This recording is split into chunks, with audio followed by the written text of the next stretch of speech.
L'odeur de poudre, d'huile et de cuir de la sellerie était devenue l'unique univers d'Harrison Cole depuis le jour où il avait enterré sa femme et sa fille nouveau-née, 3 ans plus tôt, dans la terre gelée de Fort Laramie, au Wyoming. Il avait 28 ans, mais les rides autour de ses yeux étaient celles d'un homme de 2 fois son âge, et personne en ville ne se souvenait de la dernière fois qu'on l'avait vu sourire.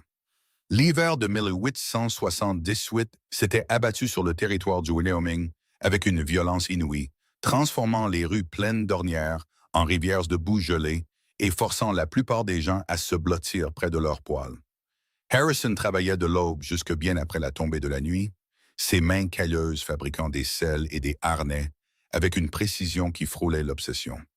Le travail occupait son esprit, tenait les souvenirs à distance, l'empêchait de penser à la maison vide qui l'attendait chaque soir. Son jeune frère Samuel avait tenté d'innombrables fois de le ramener à la vie, l'invitant à des dîners et à des bals, mais Harrison refusait toujours d'un bref hochement de tête et retournait à son cuir et à ses outils. Le télégramme arriva un mardi matin, alors que la température avait tellement chuté que le souffle se cristallisait à l'instant même où il quittait la bouche. Le Marshal Tom Harris fit éruption dans la boutique Harrison, amenant avec lui une bourrasque d'air glacial et une expression de pure stupéfaction. Harrison, nous avons un problème, annonça Tom en frappant des pieds sur le plancher pour se débarrasser de la neige. L'épouse par correspondance que ton frère a fait venir vient d'arriver par la diligence du matin. Harrison leva les yeux de la selle qu'il était en train de coudre, ses yeux sombres se plissant d'incompréhension. Mon frère n'a fait venir aucune épouse par correspondance. Samuel ne cherche même pas à se marier. Tom s'éclaircit la gorge et tira un morceau de papier plié de la poche de son manteau. Eh bien, d'après cette lettre qu'elle transporte, quelqu'un utilisant ton nom et ton adresse l'a très certainement fait. Elle est venue de Boston et elle est dehors dans le froid en ce moment même avec 3 mâles et une cage à oiseaux. Les aiguilles à cuir glissèrent des doigts de Harrison et tombèrent avec un cliquetis sur l'établi.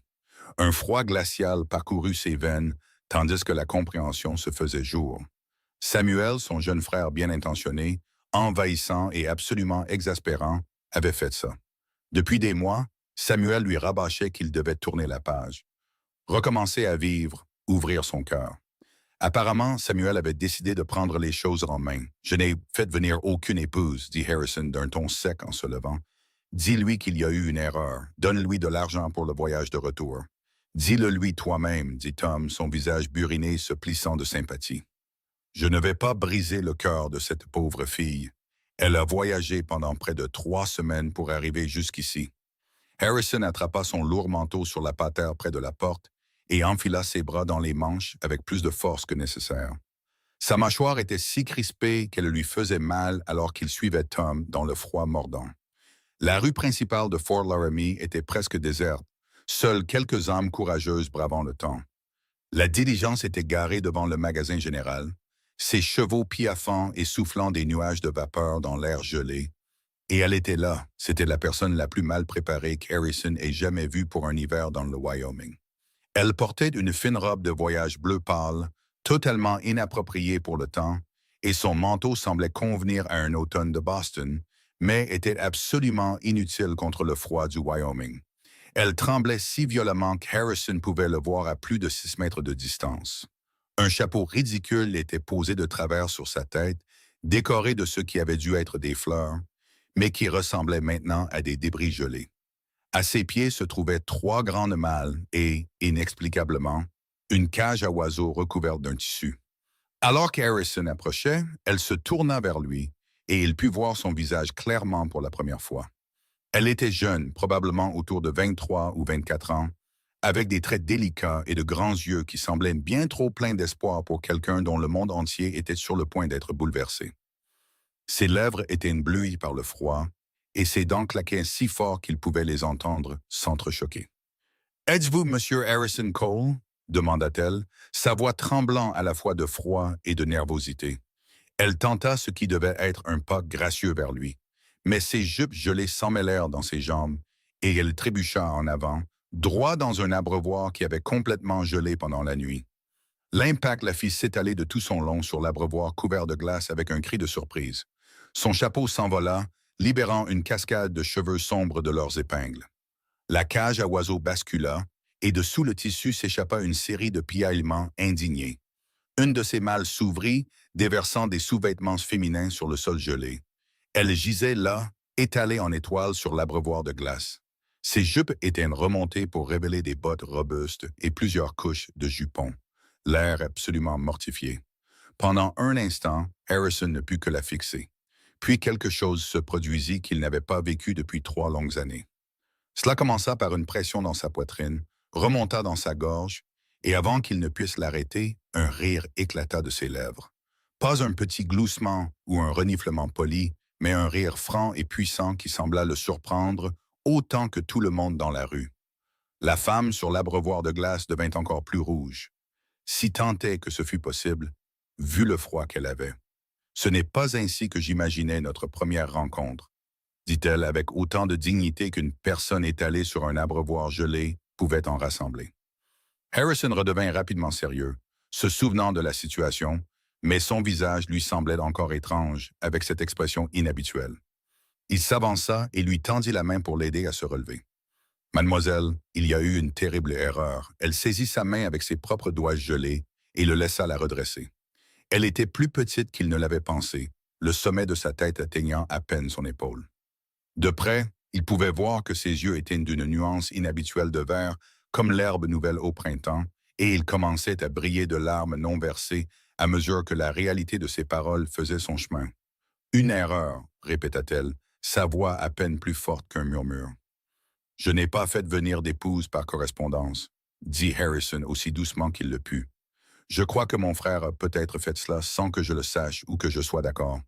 Je suis vraiment désolé que vous ayez fait tout ce chemin, mais je ne peux pas vous épouser. » Les larmes coulèrent alors, traçant des sillons sur ses joues gelées. Elle retira sa main de la sienne et enlaça ses propres bras. « Je vois. Bien sûr, j'aurais dû savoir que c'était trop beau pour être vrai. Les lettres étaient si gentilles, si attentionnées. Je suppose que j'ai été stupide de croire que quelqu'un voulait vraiment de moi. » Quelque chose se tordit dans la poitrine de Harrison à ces mots, mais il l'ignora. « Je paierai votre voyage de retour à Boston. La prochaine diligence vers l'Est part dans 3 jours, une fois que cette vague de froid sera passée. Je ne peux pas retourner à Boston, dit-elle doucement, se penchant pour ramasser les sous-vêtements éparpillés avec des mains tremblantes. Il n'y a plus rien pour moi là-bas. » Tom s'avança, son instinct de Marshall clairement en conflit avec son sens de la compassion. « Mademoiselle, peut-être devriez-vous expliquer votre situation. Comment vous appelez-vous? » « Daisy Jennings, dit-elle, en fourrant des culottes bordées de dentelle dans la malle, sans se soucier de les plier. J'étais gouvernante à Boston jusqu'à ce que mon employeur décide que j'étais une trop grande tentation pour son mari. Peu importe que l'homme ne pouvait s'empêcher de me toucher et que je ne l'ai jamais encouragé le moins du monde. Elle m'a renvoyé sans lettre de recommandation et a répandu des rumeurs qui m'ont empêché de trouver un autre poste. J'ai utilisé mes dernières économies pour venir ici. Il me reste exactement 7,32 $, pas de famille et aucune perspective d'avenir. » Elle dit tout cela d'un ton neutre, tout en continuant à fourrer des objets dans sa malle, mais Harrison pouvait voir la façon dont ses mains tremblaient, et il soupçonnait que ce n'était pas entièrement dû au froid. L'oiseau dans la cage continuait de piailler avec indignation, ajoutant une qualité surréaliste à toute la scène. Et cet oiseau se surprit à demander Harrison, bien que ce ne fût guère la question la plus importante. « C'est Penelope, » dit Daisy comme si cela expliquait tout. « C'est un perroquet. Elle appartenait à ma mère.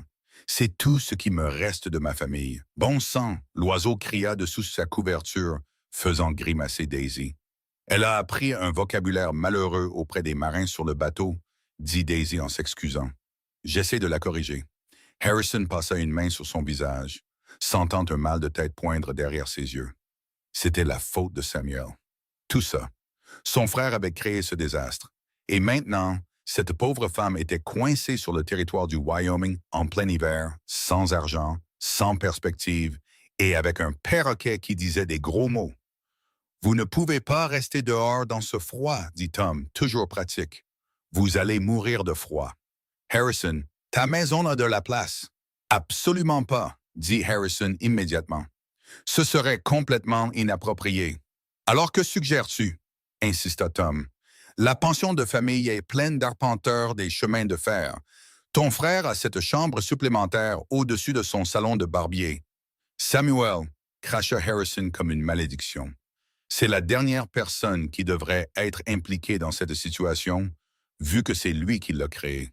Daisy avait réussi à refaire sa malle et tentait de la soulever, bien qu'elle manquât clairement de force pour le faire. Son visage était si pâle maintenant que Harrison craignait qu'elle ne s'évanouisse. Il ne se souvenait pas de la dernière fois où il avait vu quelqu'un d'aussi peu préparé pour l'hiver du Wyoming. Elle allait mourir d'hypothermie si personne n'intervenait. Et malgré sa colère face à la situation, il ne pouvait pas avoir ça sur la conscience. Très bien, s'entendit-il dire. Elle peut rester dans ma chambre d'amis jusqu'à ce qu'on trouve une solution. Mais c'est temporaire, mademoiselle Jennings. Juste jusqu'à ce que la diligence reparte et que vous puissiez aller dans un endroit plus convenable. Daisy cessa de se débattre avec la malle et leva les yeux vers lui avec ses immenses yeux verts.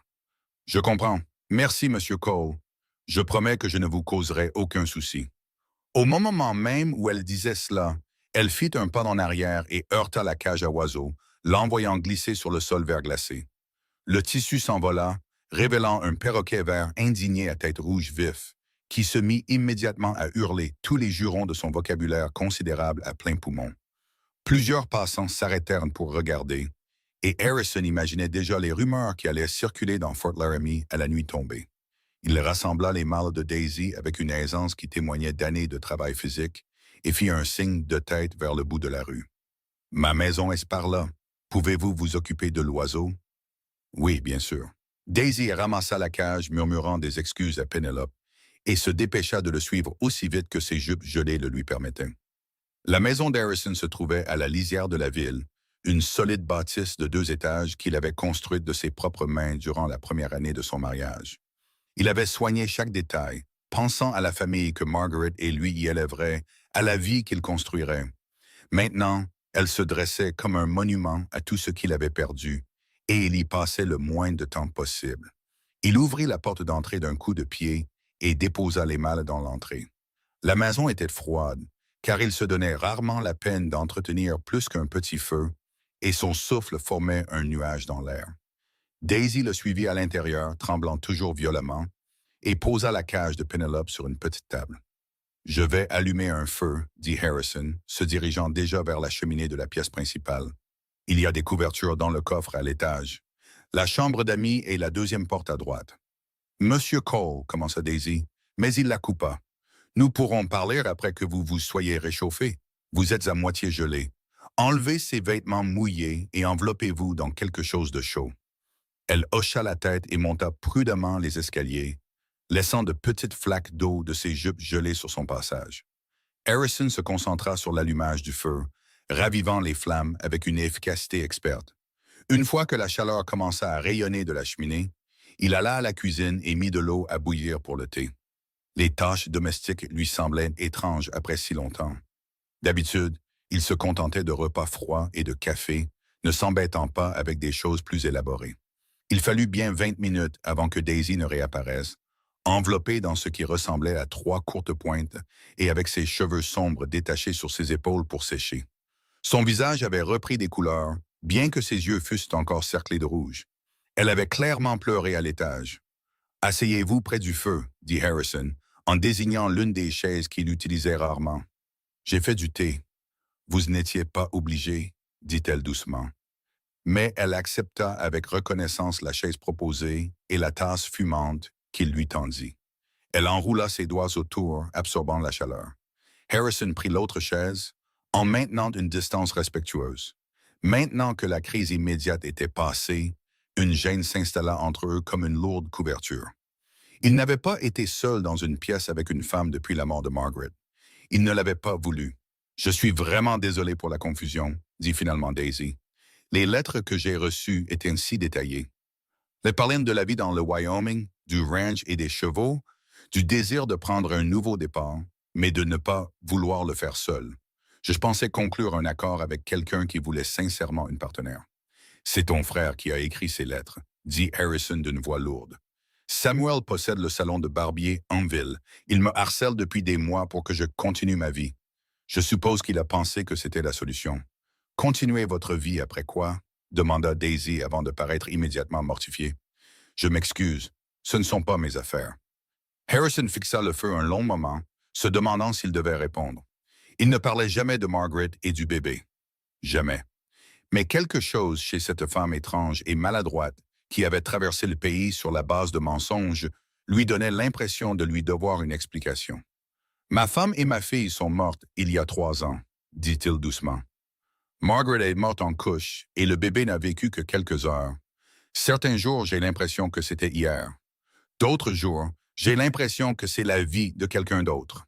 Je suis tellement désolé, murmura Daisy, et la sympathie sincère dans sa voix fit se serrer la gorge d'Harrison. C'est comme ça, dit-il brusquement. Samuel pense que je dois tourner la page, trouver quelqu'un de nouveau, recommencer. Il ne comprend pas que je ne suis pas intéressé à remplacer ce que j'ai perdu. C'est pour ça que vous n'avez pas souri depuis si longtemps, dit Daisy. Ce n'était pas une question. Harrison la regarda vivement. Comment pourriez-vous savoir quoi que ce soit à ce sujet? Elle eut la grâce de paraître embarrassée. Quand vous avez ri tout à l'heure après ma chute, le marshal avait l'air d'avoir vu un fantôme, et plusieurs personnes dans la rue se sont arrêtées pour regarder. Il semblait clair que vous voir rire était inhabituel. Je n'ai pas eu beaucoup de raisons de rire, dit Harrison. J'imagine que non. Daisy prit une gorgée de son thé, puis ajouta doucement. Bien que je suppose qu'il soit assez ironique que mon humiliation complète ait été la chose qui vous a fait rompre votre série. Je vous assure que tomber sur des abreuvoirs gelés n'est pas une habitude chez moi. Tomber sur d'autres choses peut-être, mais généralement pas des abreuvoirs. Malgré lui, Harrison sentit ses lèvres s'étirer.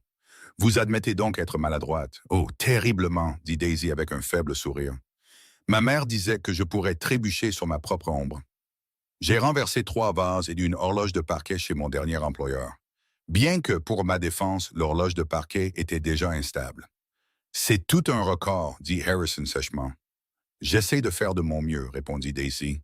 Et cette fois, son sourire était un peu plus franc. Ils retombèrent dans le silence, mais il était légèrement moins inconfortable maintenant. Dehors, le vent se leva, hurlant aux coins de la maison, et leur rappelant à tous les deux qu'il ne fallait pas plaisanter avec l'hiver du Wyoming. « Qu'allez-vous faire ?» demanda finalement Harrison, « si vous ne pouvez vraiment pas retourner à Boston ?» Daisy posa sa tasse de thé et resserra les courtes pointes autour d'elle. « Honnêtement, je ne sais pas. Je suppose que je devrais chercher un emploi, mais je n'ai aucune idée des opportunités qui peuvent exister dans un endroit comme Fort-Laramie. Je suis instruite et je peux enseigner, mais je doute qu'il y ait beaucoup de demandes pour des gouvernantes à la frontière. Il y a une école, dit Harrison lentement. L'institutrice est une veuve nommée Madame Patterson. Elle connaît peut-être des familles ayant besoin d'aide avec les enfants. Et Sarah Chen, qui tient le magasin général, cherche toujours de l'aide, surtout pendant la haute saison. C'est gentil à vous d'y penser, dit Daisy. Je me renseignerai demain si le temps le permet. Vous devriez rester à l'intérieur jusqu'à ce que le froid se calme, dit Harrison. Vous n'êtes pas équipé pour ce temps. Demain matin, je verrai pour vous trouver des vêtements d'hiver convenables. Vous ne pouvez pas vous promener en ville avec ces robes fines. Je ne peux pas accepter plus de charité, protesta Daisy. Vous en avez déjà fait plus qu'assez. Ce n'est pas de la charité, c'est du pragmatisme, rétorqua Harrison. Si vous devez rester ici, même temporairement, vous avez besoin de vêtements appropriés. Considérez cela comme un paiement pour le divertissement de vous avoir vu tomber sur cet abreuvoir. Le visage de Daisy devint rose. Vous n'allez jamais me laisser l'oublier, n'est-ce pas? Probablement pas, dit Harrison, et il fut surpris de se retrouver presque à sourire à nouveau. Qu'est-ce qui lui arrivait? De sa cage, Penelope choisit ce moment pour hurler « Enfer et damnation !» à plein poumon, les faisant sursauter tous les deux. Je travaille vraiment sur son vocabulaire, dit Daisy en s'excusant. C'est ça, dit Harrison. Je vois que vous faites d'excellents progrès. Ils parlèrent encore un peu alors que l'après-midi avançait, évitant soigneusement tout sujet trop personnel ou douloureux. Harrison apprit que Daisy avait 24 ans, qu'elle avait grandi à Boston et qu'elle subvenait à ses besoins en tant que gouvernante depuis la mort de ses parents 5 ans plus tôt. Elle avait un esprit vif quand elle n'était pas anéantie par la chute littérale de ses perspectives de mariage. Et malgré lui, Harrison la trouva facile à aborder, d'une manière qu'il n'avait pas connue depuis des années. À l'approche du soir, Harrison s'excusa pour aller parler à son frère. Le froid n'avait pas diminué, mais sa fureur le tenait suffisamment au chaud alors qu'il marchait d'un pas décidé dans les rues gelées vers le salon de barbier de Samuel. Il trouva son jeune frère en train de fermer pour la journée et l'expression coupable sur le visage de Samuel en voyant Harrison confirma tout.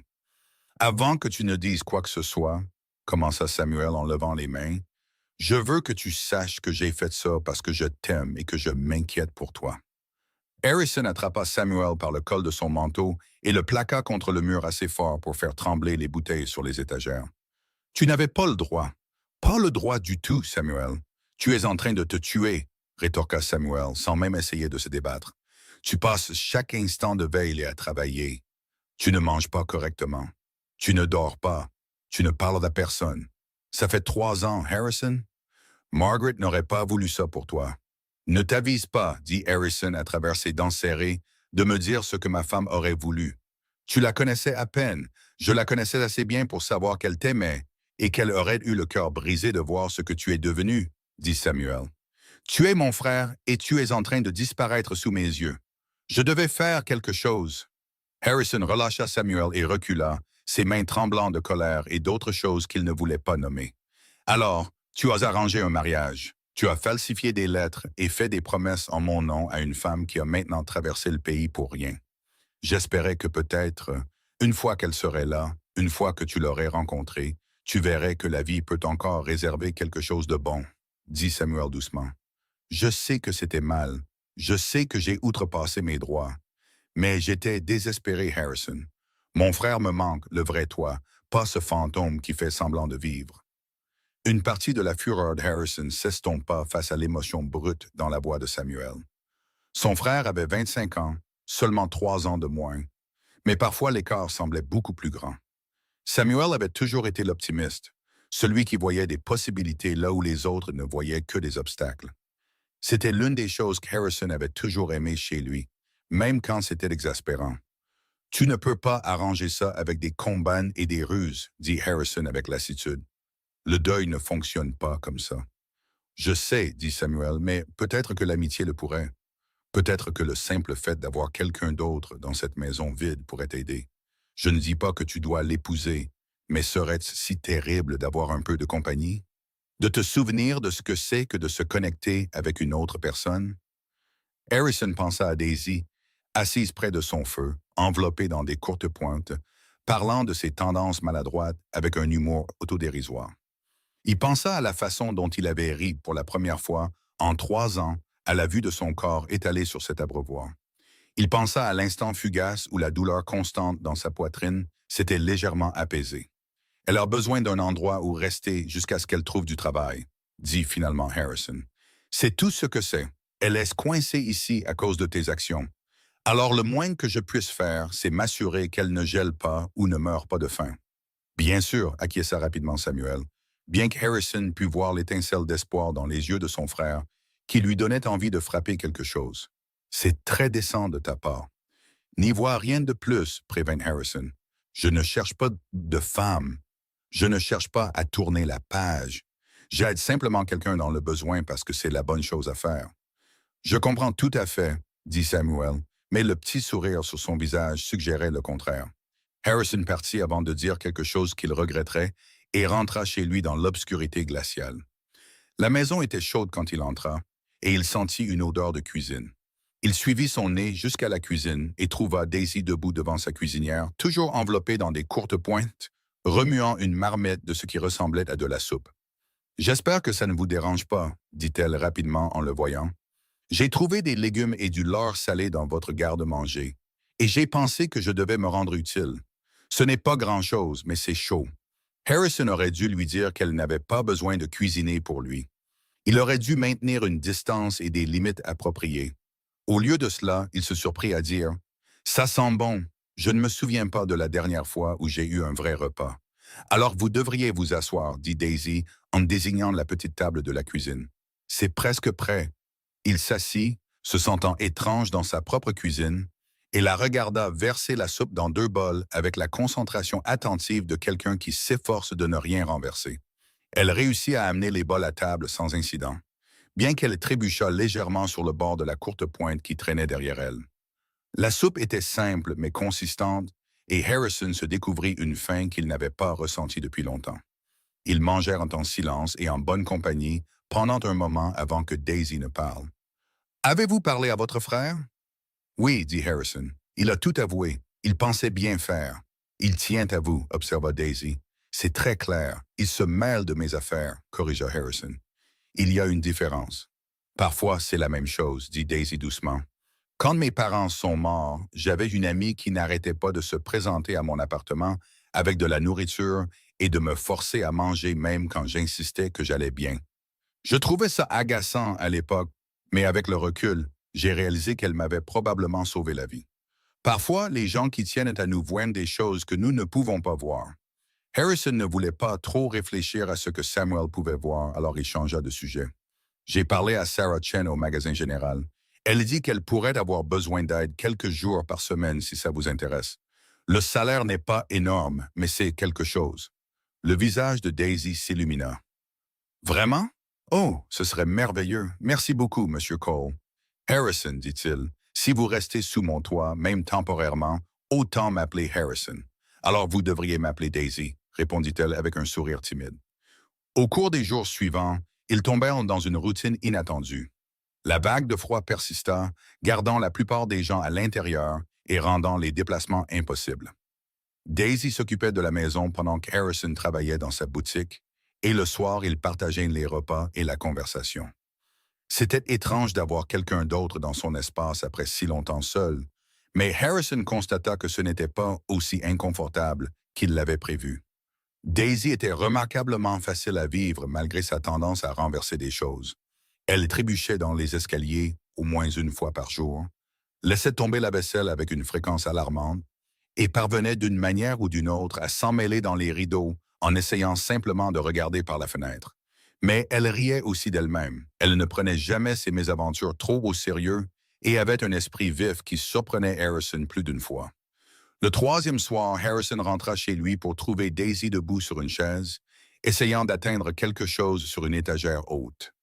Avant même qu'il ne puisse crier un avertissement, la chaise vacilla et elle perdit l'équilibre avec un cri de surprise. Harrison se jeta en avant et la rattrapa avant qu'elle ne touche le sol, ses bras se refermant autour de sa taille alors qu'elle tombait en arrière contre sa poitrine. Pendant un instant, ils restèrent tous les deux figés. Harrison pouvait sentir la chaleur de son corps à travers les couches de vêtements, pouvait sentir le léger parfum de lavande dans ses cheveux. Elle était douce et vivante dans ses bras, d'une manière qui lui serra le cœur douloureusement. Cela faisait si longtemps qu'il n'avait pas tenu une autre personne, qu'il n'avait pas ressenti ce genre de connexion physique. Daisy leva les yeux vers lui, ses yeux verts grands et surpris, et il pouvait voir le pouls battre rapidement dans sa gorge. Ses lèvres étaient légèrement entr'ouvertes, et pendant un instant insensé, Harrison se demanda ce que ce serait de l'embrasser. Puis la réalité le rattrapa, et il la posa délicatement sur ses pieds, reculant rapidement. « Vous devez être plus prudente, dit-il, sa voix plus rude qu'il ne l'aurait voulu. Vous auriez pu vous blesser gravement. » « Je sais, dit Daisy à bout de souffle, les joues rouges. Je suis désolé. J'essayais d'atteindre les belles assiettes. Je pensais que nous pourrions manger dans la salle à manger pour changer. La cuisine va très bien, dit Harrison sèchement. Je vais me laver. Il s'enfuit dans la salle de bain, le cœur battant. Qu'est-ce qu'il faisait? Il n'avait aucune raison d'avoir de telles pensées à propos de Daisy. Elle était là temporairement, juste jusqu'à ce qu'elle se remette sur pied.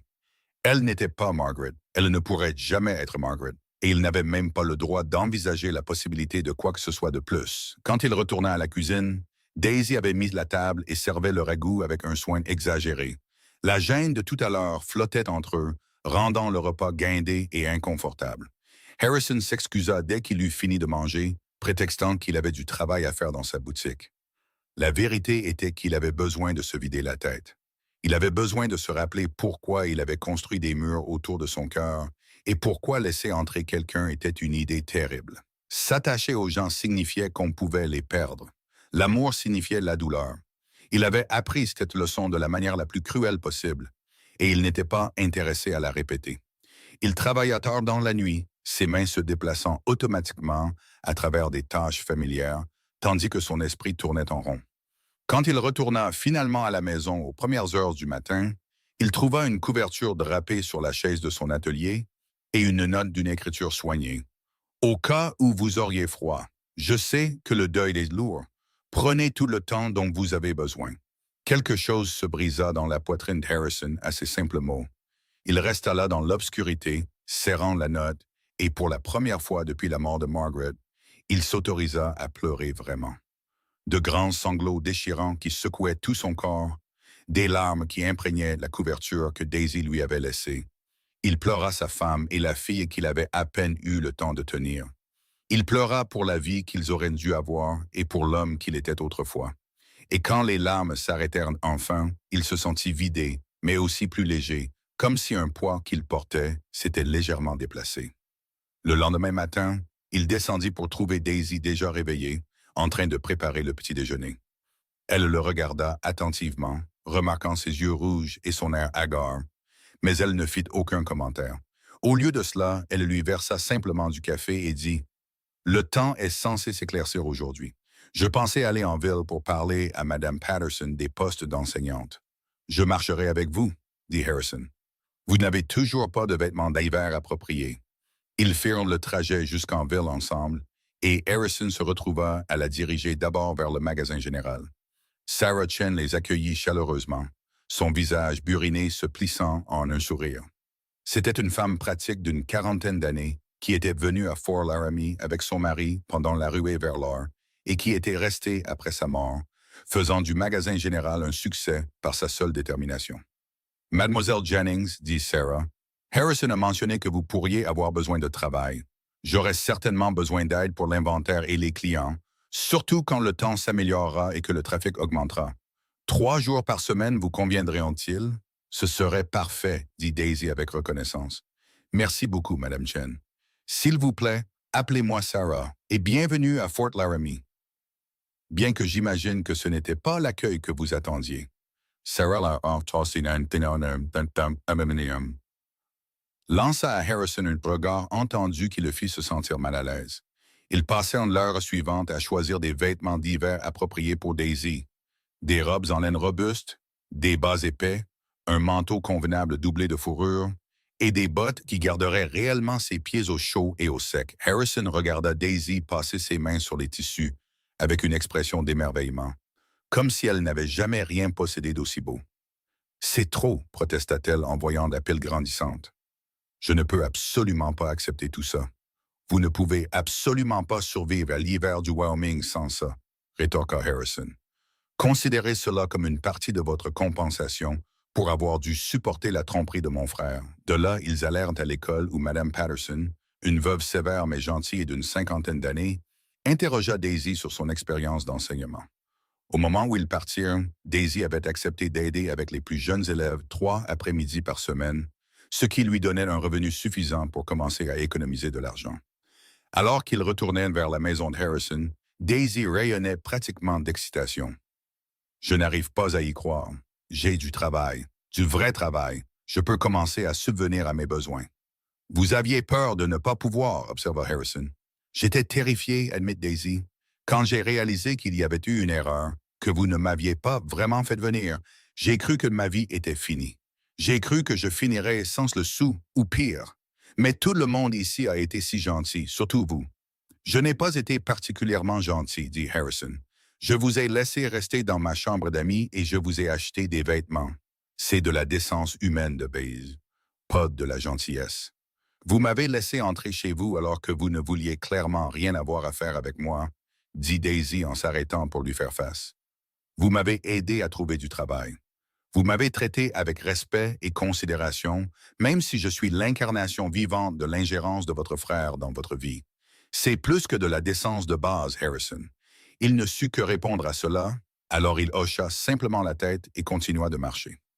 Mais alors qu'il rentrait chez eux à travers la neige, il se retrouva vivement conscient de sa présence à ses côtés, de la façon dont son visage s'illuminait quand elle parlait d'enseignement, de la façon dont elle avait commencé à se sentir moins comme une intruse importune et plus comme quelque chose d'autre. Cette prise de conscience le perturba profondément. Ce soir-là, Samuel passa pour le dîner, apportant du pain frais de la boulangerie et une expression d'espoir lasse. Harrison ne lui avait pas parlé depuis leur confrontation, et la tension était évidente. Je voulais m'excuser correctement, dit Samuel en s'adressant à eux deux. À vous deux. Ce que j'ai fait était mal et égoïste. Je n'aurais pas dû falsifier ces lettres, ni faire de promesses au nom de Harrison. Daisy, je suis vraiment désolé de vous avoir mise dans une position si terrible. J'apprécie vos excuses, dit Daisy avec grâce. Bien que j'avoue être curieuse de savoir pourquoi vous pensiez que cela fonctionnerait. Samuel jeta un coup d'œil à Harrison avant de répondre.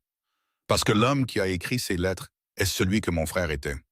Avant la mort de Margaret, Harrison était le genre de personne qui voyait la beauté dans le monde. Il souriait et riait. Il faisait des plans pour l'avenir. Je voulais lui rappeler que cette personne existe toujours quelque part en lui. Samuel, commença Harrison, mais son frère leva la main. Je sais que tu es en colère contre moi et tu as tout à fait le droit de l'être. Mais je ne regrette pas d'avoir essayé de t'aider, même si mes méthodes étaient mal avisées. Tu es mon frère et je me battrai toujours pour te ramener à la vie, même quand tu ne le veux pas. Harrison sentit sa gorge se serrer. Je ne suis pas sûr qu'il reste quelque chose à ramener. Si, il y a, dit doucement Daisy. Ils se tournèrent tous les deux pour la regarder, surpris.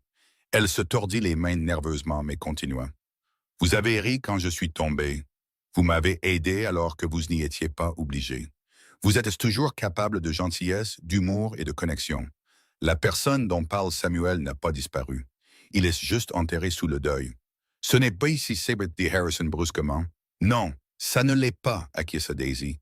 Le deuil est compliqué et désordonné et il ne suit aucun calendrier. Mais cela ne signifie pas que vous devez le laisser vous consumer pour toujours.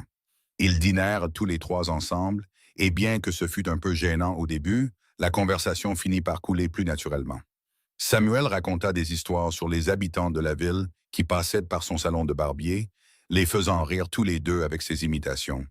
Daisy partagea des anecdotes de ses jours de gouvernante qui étaient à la fois amusantes et horribles.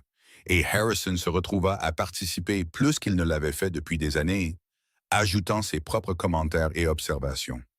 Quand Samuel partit enfin, promettant de cesser de s'ingérer, mais ne faisant aucune promesse de cesser de s'inquiéter, Daisy commença à débarrasser les assiettes du dîner.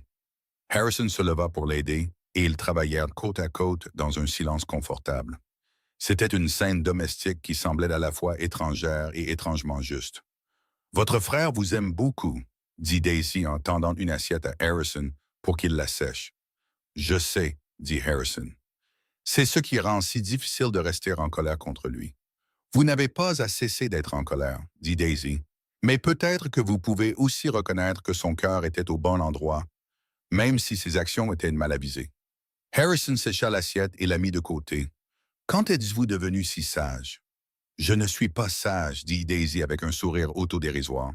Je sais juste ce que c'est que d'avoir sa vie bouleversée et de devoir trouver comment continuer. Après la mort de mes parents, j'étais si perdu.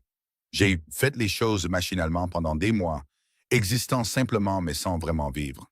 Ce n'est que lorsque j'ai recommencé à laisser les gens entrer, à m'autoriser à me connecter et à m'attacher, que j'ai commencé à guérir. Et si vous les perdez aussi, demanda Harrison doucement, et si vous ouvrez à nouveau votre cœur et qu'on vous l'arrache? Daisy se tourna pour lui faire face, son expression sérieuse. Alors au moins, vous aurez eu quelque chose de beau, même si c'était bref. Ne vaut-il pas mieux avoir aimé que de ne jamais aimer par peur de perdre? Je ne sais pas, admit Harrison. En ce moment, j'ai l'impression que l'amour, c'est juste se préparer à la douleur. Peut-être, dit Daisy, mais c'est aussi ce qui nous rend le plus humains. La connexion, l'affection, se soucier des autres, même quand ça fait mal. C'est ce qui nous distingue du simple fait d'exister. Ils finirent de la vaisselle dans un silence pensif, et quand Daisy s'excusa pour aller se coucher, Harrison se retrouva seul dans sa cuisine, réfléchissant à ses paroles. Il avait simplement existé pendant 3 ans, faisant les choses machinalement, mais sans vraiment vivre. Il s'était dit que c'était suffisant, que le travail et la routine pouvaient le soutenir. Mais dernièrement, avec Daisy dans sa maison et dans sa vie, il avait commencé à sentir des étincelles de quelque chose de plus. De l'intérêt, de l'engagement, même de la joie. Cela le terrifiait. Les semaines suivantes s'écoulèrent selon un schéma qui semblait presque normal. Daisy travaillait au magasin général et à l'école, devenant rapidement une présence familière et appréciée à Fort Laramie. Harrison continuait sa fabrication de sel, et le soir, ils partageaient repas et conversations.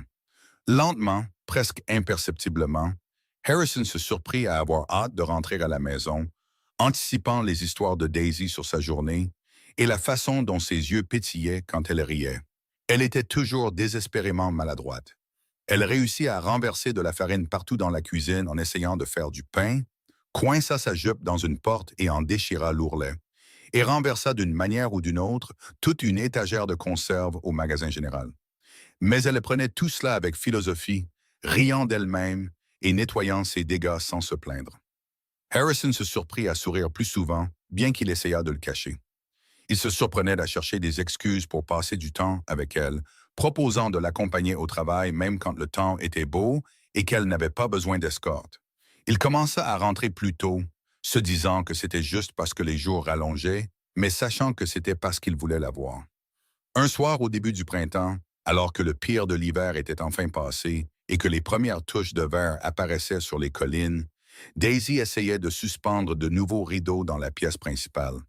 Harrison rentra chez lui pour la trouver en équilibre précaire sur une échelle, s'étirant pour atteindre la tringle à rideaux. Daisy descend de là avant de te casser le cou, dit-il, le cœur lui sautant à la gorge à la vue de son corps vacillant sur les hauts barreaux. J'y suis presque, dit-elle en s'étirant juste un peu plus. Tout s'est passé au ralenti. L'échelle a bougé, le pied de Daisy a glissé et elle est tombée avec un cri de surprise. Harrison s'est jeté en avant, la rattrapant contre sa poitrine pour la deuxième fois. Mais cette fois, l'élan les a emportés tous les deux en arrière et ils ont basculé sur le canapé ensemble, Daisy atterrissant sur lui dans un enchevêtrement de jupes et de membres. Pendant un instant, ils restèrent tous les deux là, respirant difficilement. Le visage de Daisy était à quelques centimètres de celui d'Harrison, ses cheveux se détachant de leurs épingles pour tomber autour d'eux comme un rideau. Il pouvait sentir chaque courbe de son corps pressée contre le sien, pouvait voir les paillettes d'or dans ses yeux verts, pouvait compter chaque tache de rousseur éparpillée sur son nez. « Je suis tellement désolé, » murmura Daisy, mais elle ne bougea pas. « Vous devez vraiment arrêter de tomber des choses, » dit Harrison, mais sa voix sortit rauque. « Je sais, » dit Daisy, « c'est une terrible habitude. » Ils se regardèrent et Harrison sentit quelque chose de fondamental changer dans sa poitrine. Ce n'était pas seulement de la tolérance ou de l'amitié. C'était du désir, c'était de l'envie, c'était le sentiment terrifiant et exaltant de son cœur qui s'ouvrait à nouveau après avoir été fermé si longtemps. « Daisy, » dit-il doucement, et c'était à la fois une question et une affirmation. Elle a dû entendre tout ce qu'il ne disait pas dans ce seul mot, car ses yeux s'écarquillèrent. « Harrison, Ce qu'elle allait dire fut interrompu par un cri strident de Pénélope qui choisit ce moment pour hurler « Satané enfer !» à plein poumon. Le charme se rompit et Daisy se dégagea d'Harrison, le visage rouge vif. « Je devrais finir ces rideaux, » dit-elle rapidement, sans le regarder dans les yeux. Peut-être en utilisant un tabouret cette fois au lieu de l'échelle. « C'est ça, » dit Harrison, en s'asseyant et en essayant de maîtriser son cœur qui battait la chamade. « Ce serait probablement plus sûr. » Ils ne parlèrent pas de ce qui avait failli se passer, mais la conscience de ce moment flottait entre eux comme de la fumée. Harrison se surprit à ne pas pouvoir cesser de penser au poids d'elle dans ses bras, à la douceur de son corps, à la façon dont elle l'avait regardé avec les lèvres entr'ouvertes et les yeux sombres de quelque chose qu'il avait peur de nommer. Cette nuit-là, allongé seul dans son lit, Harrison admit enfin ce qui grandissait en lui depuis des semaines. Il avait des sentiments pour Daisy. Des sentiments réels, authentiques, terrifiants, qui allaient bien au-delà de la gratitude ou de l'amitié. Elle le faisait rire, elle le faisait réfléchir, elle lui donnait envie d'être meilleur que la coquille vide qu'il était devenu. Mais cette admission apporta une vague écrasante de culpabilité. Comment pouvait-il ressentir cela pour quelqu'un d'autre alors que Margaret avait été l'amour de sa vie? Comment pouvait-il même envisager d'aller de l'avant alors que sa femme et sa fille étaient à peine enterrées depuis 3 ans? Quel genre d'homme cela faisait-il de lui? Il passa une nuit blanche à se débattre avec ces questions, et le matin, il était distant et irritable. Daisy le remarqua immédiatement, lui lançant des regards inquiets pendant le petit déjeuner, mais elle n'insista pas. Elle partit pour son service au magasin général, et Harrison se rendit à son atelier, où il s'attaqua à une selle avec plus de force que nécessaire. Samuel le trouva là plusieurs heures plus tard, penché sur son établi, avec une mine renfrognée. On dirait que tu essaies de tuer ce cuir, observa Samuel, s'appuyant contre le cadre de la porte. Qu'est-ce que tu veux? Demanda Harrison sans lever les yeux. Je viens de voir mon frère qui a apparemment régressé au stade d'ermite en colère, dit Samuel. Les choses semblaient bien se passer avec Daisy. Que s'est-il passé? Rien ne s'est passé, dit Harrison sèchement.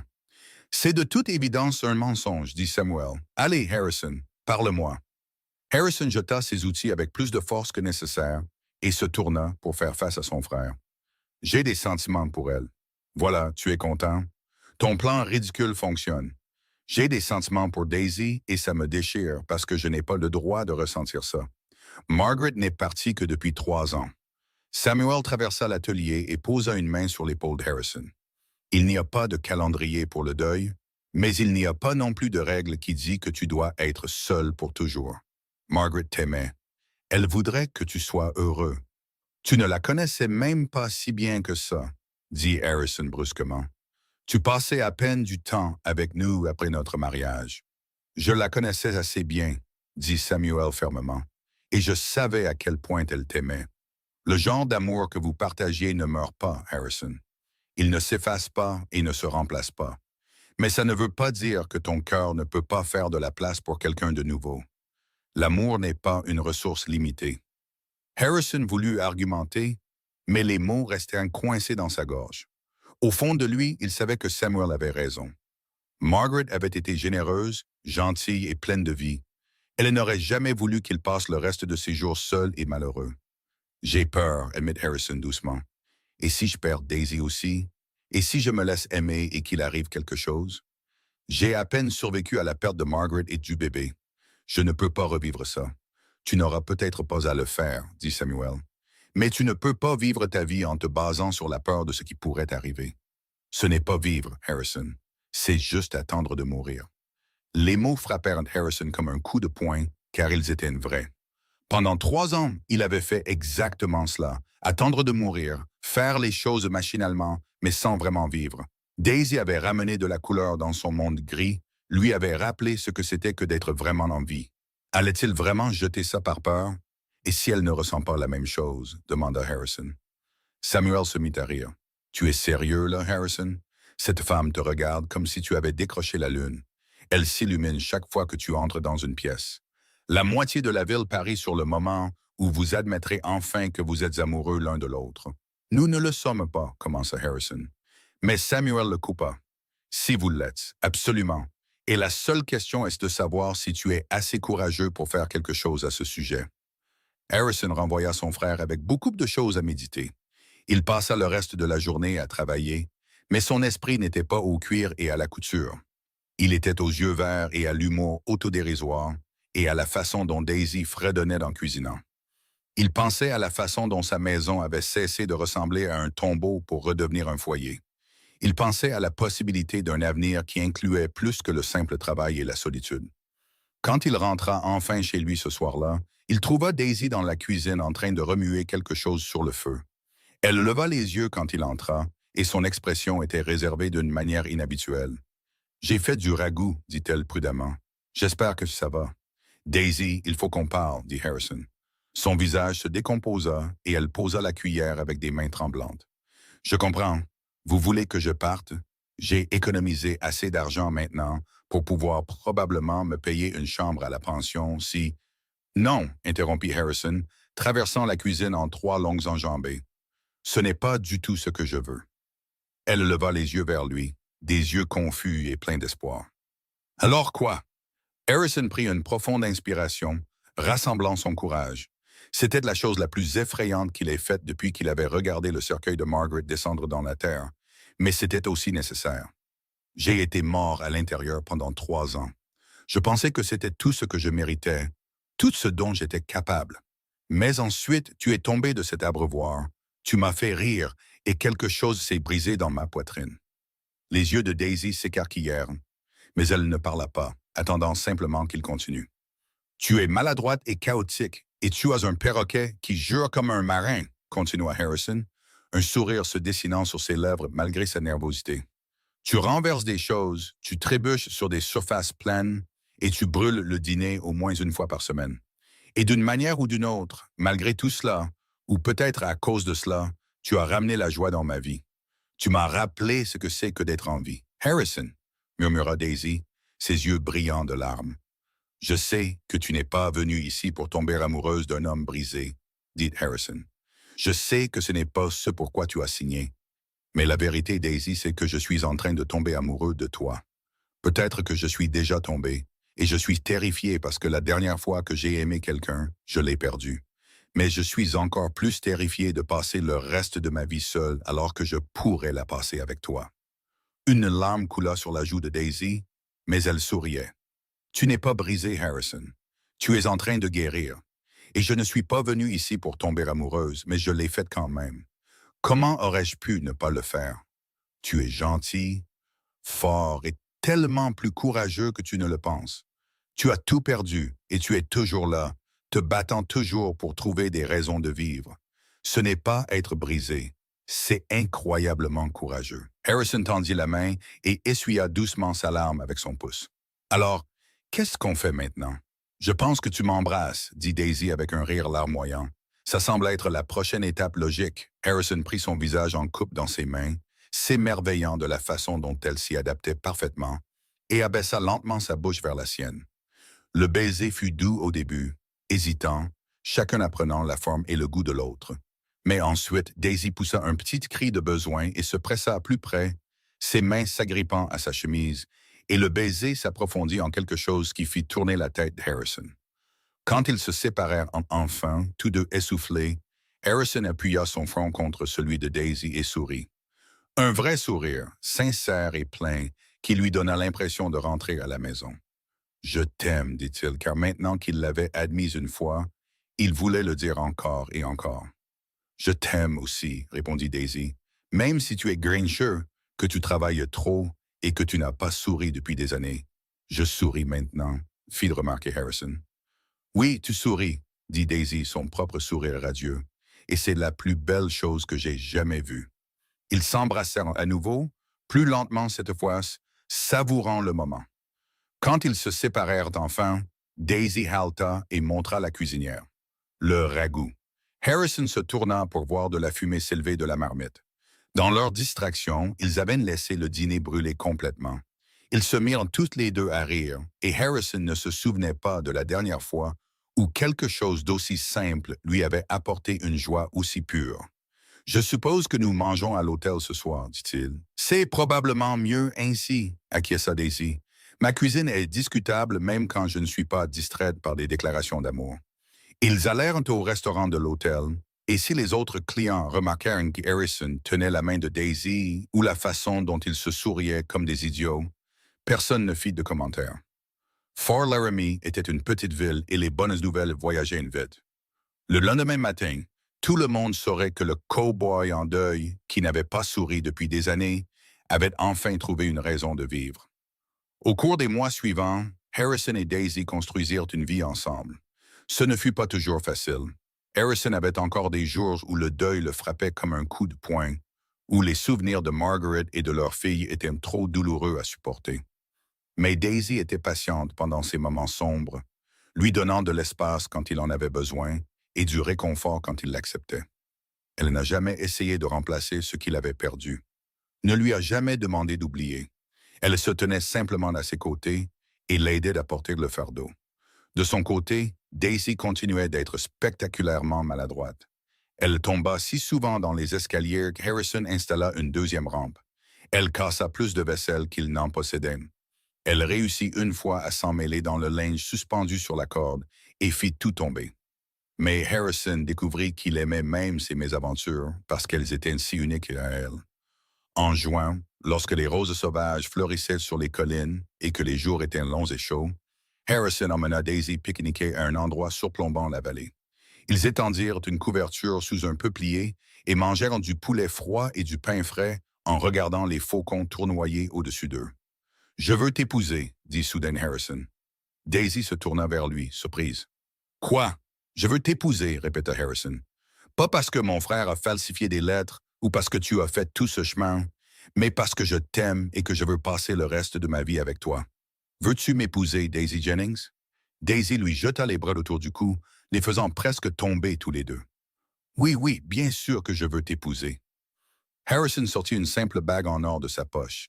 Ce n'était pas la bague qu'il avait donnée à Margaret. Il l'avait enterrée avec elle.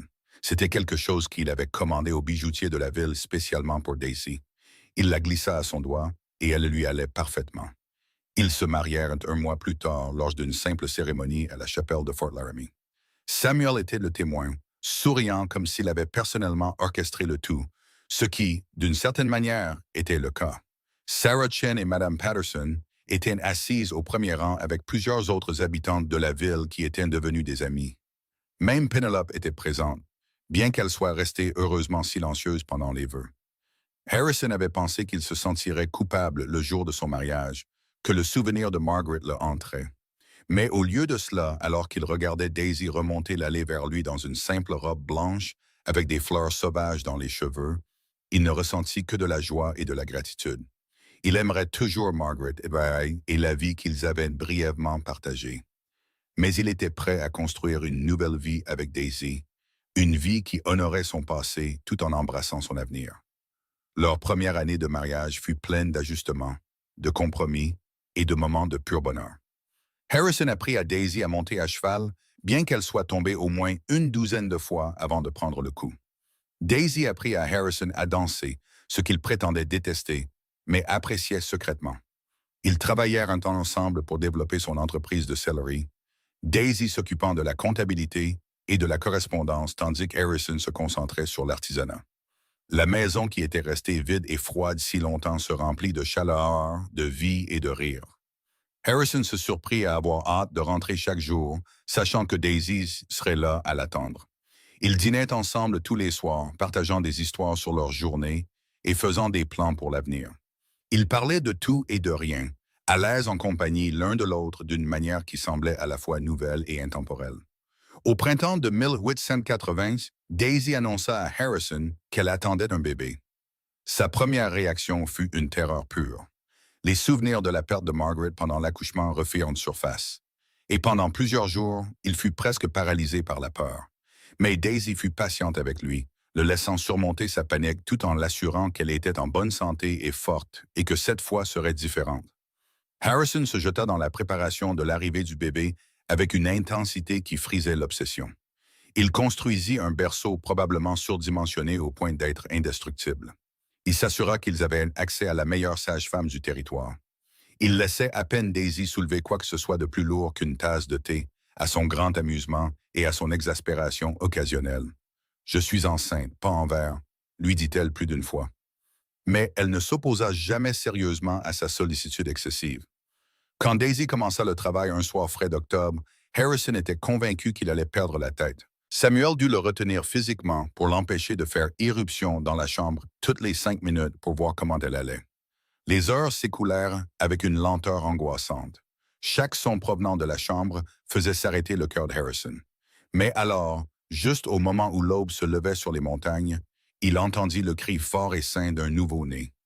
La sage-femme sortit quelques minutes plus tard avec un sourire sur le visage. « Vous avez un fils, Monsieur Cole, et votre femme va très bien. » Les genoux d'Harrison faillirent flancher de soulagement.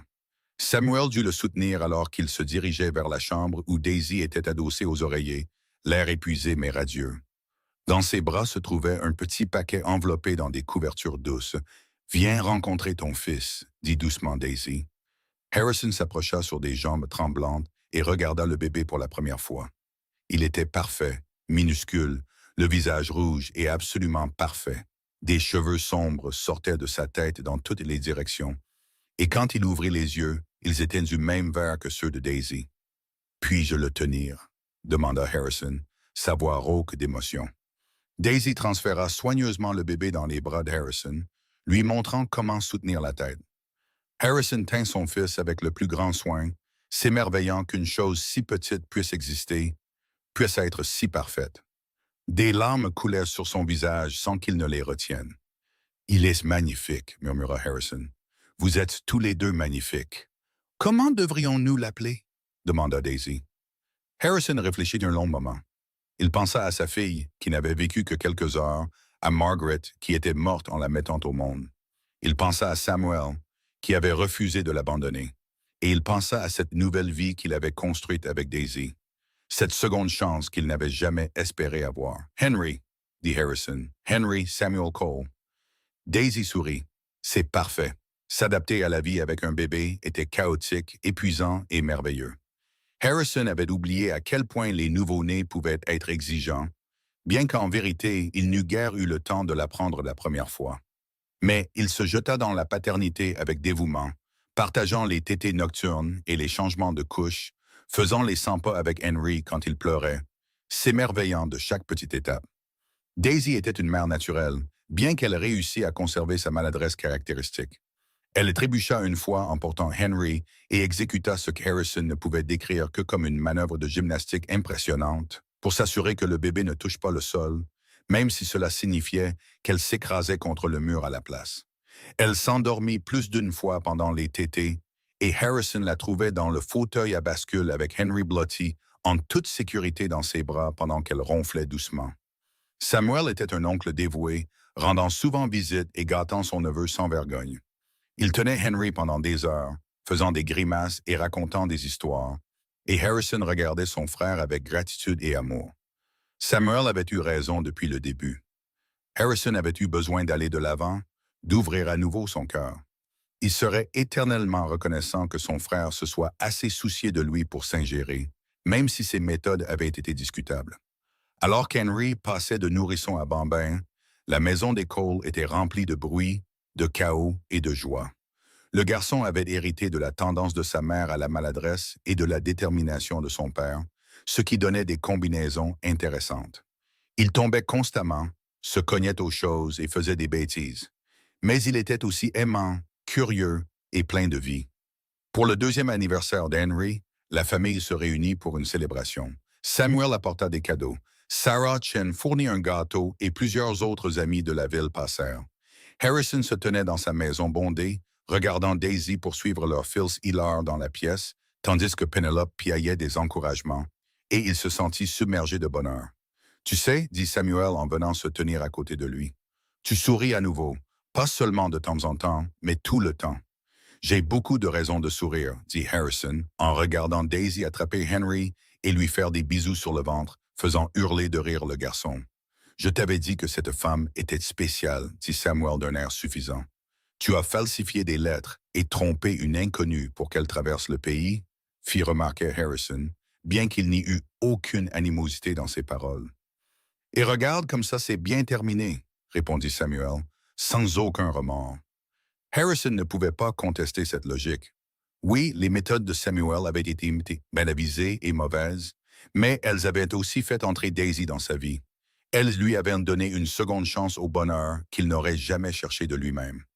Merci, dit Harrison doucement, de ne pas m'avoir abandonné. Samuel lui tapa sur l'épaule. C'est à ça que servent des frères. Mais j'attends que tu donnes aussi mon nom à ton prochain enfant. Nous n'aurons pas d'autres enfants, dit Harrison automatiquement. Mais au moment même où il parlait, il vit la main de Daisy se poser sur son ventre dans un geste qu'il reconnut. Leurs regards se croisèrent à travers la pièce, et elle sourit d'une manière qui confirma ses soupçons. « Tu disais ?» demanda Samuel, ayant surpris l'échange. « Je vais devoir construire plus de berceaux, marmonna Harrison. » Mais il souriait en le disant. Leur deuxième enfant, une fille qu'ils nommèrent Margaret Rose en l'honneur de la première femme d'Harrison, naquit au printemps suivant. Cette fois, Harrison était moins stérifié, mais non moins dévoué. Si quoi que ce soit, avoir déjà vécu la naissance d'Henry lui donnait confiance que Daisy irait bien. Rose, comme il l'appelait, avait les cheveux sombres et les yeux sérieux de son père, mais le caractère ensoleillé de sa mère. Elle était la seule personne de la famille à ne pas être maladroite, se déplaçant avec une grâce qui semblait avoir sauté une génération. Au moment où elle eut 3 ans et Henry 5, la maison était dans un chaos joyeux constant. Harrison développa son entreprise pour inclure une boutique en ville, embauchant des artisans supplémentaires pour l'aider à répondre à la demande croissante pour ses sels et articles en cuir. Daisy gérait la partie commerciale tout en continuant d'enseigner à temps partiel à l'école. Entre les enfants, l'entreprise et leur vie à Fort Laramie, leur journée était pleine, occupée et riche de sens. Pour leur 5e anniversaire de mariage, Harrison amena Daisy à l'endroit où il l'avait demandé en mariage. Ils laissèrent les enfants chez Samuel pour l'après-midi et se rendirent au peuplier surplombant la vallée. C'était une parfaite journée d'été, chaude mais pas trop, avec une douce brise portant l'odeur des fleurs sauvages. Le regrettes-tu parfois? Demanda Harrison alors qu'ils étaient assis sur la couverture, Daisy adossée à sa poitrine. D'être monté dans cette diligence pour venir ici, de découvrir que tout était basé sur des mensonges. Daisy resta silencieuse un moment, pensive. Parfois, je me demande ce qu'aurait été ma vie si j'étais resté à Boston, si j'avais trouvé un moyen de reconstruire là-bas. Mais non, je ne regrette pas d'être venu ici, même dans ces premiers moments terribles, où j'ai réalisé que tu ne m'avais pas fait venir. Je ne pense pas l'avoir vraiment regretté. C'était comme une aventure, une chance de quelque chose de nouveau. Tu as trébuché et tu es tombé dans un abreuvoir devant la moitié de la ville, lui rappela Harrison. Oui, eh bien, j'ai fait de bonne impression, dit Daisy en riant, et je t'ai fait rire. Rien que pour ça, tout le voyage en valait la peine. Harrison resserra ses bras autour d'elle, déposant un baiser sur le sommet de sa tête. J'étais si perdu. Je ne réalisais même pas à quel point j'étais perdu jusqu'à ce que tu arrives et que tu commences à trébucher sur tout ce qui se trouvait sur ton chemin. Je t'ai donné un but, le taquina Daisy, m'assurer que je ne me tue pas. Tu m'as donné plus que ça, dit Harrison sérieusement. Tu m'as donné une raison de vivre à nouveau. Tu m'as montré que mon cœur était capable de plus que de simple deuil. Tu m'as appris à être à nouveau heureux. Daisy se tourna dans ses bras pour pouvoir lui faire face. Tu as fait de la même chose pour moi. J'étais si seul à Boston. Je n'avais pas de famille, pas de vrais amis, juste des employeurs qui me voyaient comme une servante. Venir ici, construire une vie avec toi, avoir nos enfants, ça a été tout ce que je n'avais jamais su que je voulais. Ils s'embrassèrent, un baiser lent et doux, avec le soleil d'été chaud sur leurs visages et toute la vallée s'étendant sous eux. C'était un moment parfait, le genre de moment qu'Harrison chérissait parce qu'il savait à quel point ils étaient rares et précieux. Au fil des ans, la famille Cole continua de grandir et de prospérer. Harrison et Daisy ajoutèrent un troisième enfant à leur famille, un autre fils qu'ils nommèrent Thomas, et leur maison ne fut jamais silencieuse. Les enfants grandirent entourés d'amour et de rire, apprenant l'éthique de travail de leur père et la résilience de leur mère. Henry montra une aptitude précoce pour le travail du cuir et passa des heures dans l'atelier d'Harrison à apprendre le métier. Rose était brillante avec les chiffres et les livres, lisant déjà à un niveau bien au-delà de son âge. Et Thomas, le Benjamin, était intrépide et aventureux, donnant constamment des crises cardiaques à ses parents avec ses facéties. Samuel ne se maria jamais, affirmant qu'il était trop occupé à être le meilleur oncle du territoire du Wyoming. Il était une présence constante dans leur vie, apprenant des tours aux enfants, leur racontant des histoires et conspirant occasionnellement avec eux pour faire des farces à leurs parents. Harrison faisait semblant d'être agacé, mais était secrètement ravi que ses enfants aient un oncle aussi dévoué. L'entreprise continua de prospérer, les selles d'Harrison acquérant une réputation dans tout le territoire pour leur qualité et leur savoir-faire. Il forma plusieurs apprentis au fil des ans, transmettant ses compétences à la génération suivante.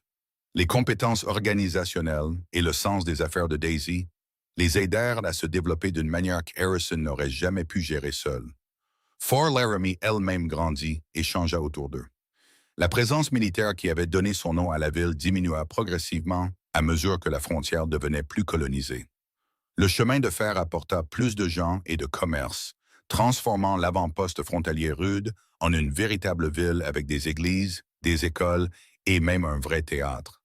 À travers tout cela, Harrison et Daisy restèrent des piliers de la communauté, respectés et aimés pour leur gentillesse et leur générosité. Harrison n'oublia jamais Margaret et sa première fille.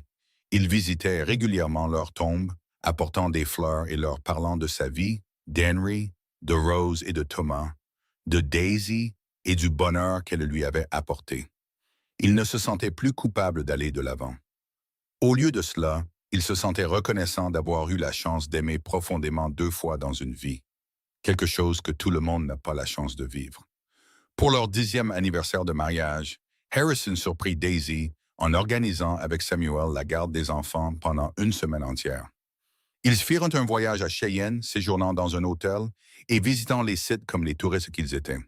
C'était étrange d'être loin des enfants, de leur routine, mais aussi merveilleux d'avoir du temps juste pour eux deux. Le dernier soir, alors qu'ils étaient assis au restaurant de l'hôtel pour le dîner, Daisy tendit la main à travers la table et prit celle d'Harrison. « Tu te souviens de ma première arrivée? » demanda-t-elle. « Quand je suis tombé sur cet abreuvoir et que tu as ri. Je me souviens avoir pensé que tu étais la personne la plus mal préparée que j'ai jamais vue pour un hiver dans le Wyoming, dit Harrison avec un sourire. Et je me demandais comment tu avais survécu au voyage. Je me souviens avoir pensé que tu avais les yeux les plus tristes que j'ai jamais vus, dit Daisy. Et j'espérais que je pourrais peut-être aider d'une manière ou d'une autre, même si tu ne voulais clairement pas de moi là-bas. Je ne voulais personne là-bas, admet Harrison. Je m'étais convaincu que j'étais mieux seul, que je méritais d'être malheureux pour le reste de ma vie parce que j'avais survécu alors que Margaret et le bébé non. Et maintenant? Demanda Daisy. Harrison porta sa main à ses lèvres et embrassa doucement ses phalanges. Maintenant, je sais que bien vivre, aimer pleinement et se trouver la joie n'est pas une trahison de ce que j'ai perdu. C'est l'honorer. Margaret aimait la vie. Elle aurait détesté me voir gâcher la mienne dans le deuil. Tu m'as aidé à comprendre ça. Nous nous sommes aidés mutuellement, dit Daisy. J'étais aussi perdu que toi, juste d'une manière différente. Nous nous sommes trouvés au moment exact où il le fallait. Même si mon idiot de frère a dû te piéger pour que tu viennes, ajouta Harrison. Même dans ce cas, acquiesça Daisy en riant. Bien que je ne laisserai jamais Samuel oublier que j'ai traversé tout le pays pour épouser un homme qui ne m'avait pas vraiment fait venir. Il ne me laissera jamais oublier que son plan insensé a réellement fonctionné, rétorqua Harrison. Ils rirent ensemble, à l'aise dans la vie qu'ils avaient construite et l'amour qu'ils partageaient. Le voyage n'avait été ni simple ni facile pour aucun d'eux. Ils avaient tous deux connu la perte, la douleur et l'incertitude, mais ils s'étaient trouvés dans le chaos. Deux personnes brisées qui étaient devenues entières ensemble. Quand ils retournèrent à Fort Laramie, leurs enfants les assaillirent à la porte, parlant tous en même temps de ce qu'ils avaient fait pendant l'absence de leurs parents. Samuel avait l'air épuisé mais heureux, admettant que garder 3 enfants énergiques pendant une semaine lui avait donné une nouvelle appréciation de ce que Harrison et Daisy géraient chaque jour. La vie reprit son rythme familier. Les enfants grandirent, devenant plus indépendants, mais non moins aimés. Henry eut 15 ans et commença à parler sérieusement de reprendre la sellerie un jour. Rose, à 13 ans, annonça son intention de devenir enseignante comme sa mère. Et Thomas, à 11 ans, changeait d'avis sur sa future carrière environ une fois par semaine, oscillant entre vouloir être tout, d'un shérif à un ingénieur des chemins de fer. Harrison et Daisy vieillirent aussi. Leurs cheveux sombres se parsemèrent de fils d'argent. Leurs visages se ridèrent des années de rires et d'amour. Mais ils restèrent dévoués l'un à l'autre, se volant encore des baisers dans la cuisine quand ils pensaient que les enfants ne regardaient pas, se tenant encore la main lors de leur promenade du soir. Trouvant encore de la joie dans le simple fait d'être ensemble. Un soir, alors que les enfants étaient occupés à leurs propres activités et que la maison était relativement calme, Harrison trouva Daisy debout à la fenêtre, regardant le coucher du soleil. Il s'approcha derrière elle et l'enlaça par la taille, posant son menton sur son épaule. « À quoi penses-tu? » demanda-t-il. « À quel point ma vie aurait pu être différente, dit Daisy en s'adossant à lui. Si je n'avais pas répondu à cette annonce, si je n'étais pas monté dans cette diligence, si tu m'avais renvoyé immédiatement au lieu de me laisser rester, regrettes-tu que les choses aient été différentes? Demanda Harrison, bien qu'il connût déjà la réponse. Pas un seul instant, dit fermement Daisy. Même avec toute la peur et l'incertitude du but, même en tombant sur cet abreuvoir devant tout le monde, même en découvrant que l'homme que je pensais vouloir m'épouser ne m'avait pas vraiment fait venir, je ne changerai rien. Parce que tout cela a mené à ceci, à toi, à nos enfants, à cette vie que nous avons construite ensemble. Harrison la tourna dans ses bras pour pouvoir voir son visage. Même après toutes ces années, elle pouvait encore lui couper le souffle. « Je t'aime, Daisy Cole. Tu m'as fait rire à nouveau quand je pensais avoir oublié comment faire. Tu as ramené de la couleur dans mon monde quand tout était gris. Tu m'as donné un avenir quand tout ce que j'avais était un passé douloureux. Je t'aime aussi, dit Daisy en levant la main pour lui caresser le visage. Tu m'as donné un foyer quand j'étais perdu. Tu m'as montré ce qu'est un véritable partenariat. Tu as prouvé que prendre des risques et être vulnérable peut mener aux plus belles choses. » Ils s'embrassèrent, entourés par la vie qu'ils avaient créée ensemble. La maison remplie d'amour, de rire et du bruit occasionnel de quelque chose qui se casse, car même après toutes ces années, Daisy parvenait encore à renverser des choses. Cette nuit-là, alors qu'Harrison était au lit avec Daisy blottie contre lui, il pensa au voyage qui les avait menés ici. Il pensa au cowboy en deuil qui n'avait pas souri depuis des années, dont le frère avait été assez désespéré pour falsifier des lettres et d'arranger une épouse par correspondance. Il pensa à la femme maladroite de Boston qui était tombée d'un abreuvoir et avait, d'une manière ou d'une autre, brisé les murs autour de son cœur. Il pensa à l'ingérence de Samuel et à la colère qu'il avait ressentie à l'époque, ne réalisant pas que son frère essayait de lui sauver la vie. Il pensa à Margaret et à leur fille enterrée dans le cimetière de Fort Laramie et leur envoya un remerciement silencieux pour l'amour qu'ils avaient partagé, aussi bref soit-il. Et il pensa à Henry, Rose et Thomas dormant dans leur chambre, au bout du couloir, l'héritage vivant de la seconde chance qui lui avait été donnée. La vie était imprévisible et parfois cruelle, mais elle était aussi capable d'une beauté et d'une grâce extraordinaires. Harrison avait appris cette leçon à la dure, par la perte, le deuil et des années d'isolement. Mais il avait aussi appris que la guérison était possible, que l'amour pouvait éclore même dans les endroits les plus sombres, et que parfois les meilleures choses de la vie provenaient des sources les plus inattendues. Comme une épouse par correspondance qui n'avait pas vraiment été commandée, qui trébuchait sur tout ce qui se trouvait sur son chemin et qui avait réussi d'une manière ou d'une autre à réapprendre à un cow-boy en deuil à sourire. Alors que Harrison s'endormait, tenant la femme qu'il aimait, entouré de la famille qu'ils avaient construite ensemble, il sut avec une certitude absolue qu'il était exactement là où il devait être. Le voyage avait été long et parfois douloureux,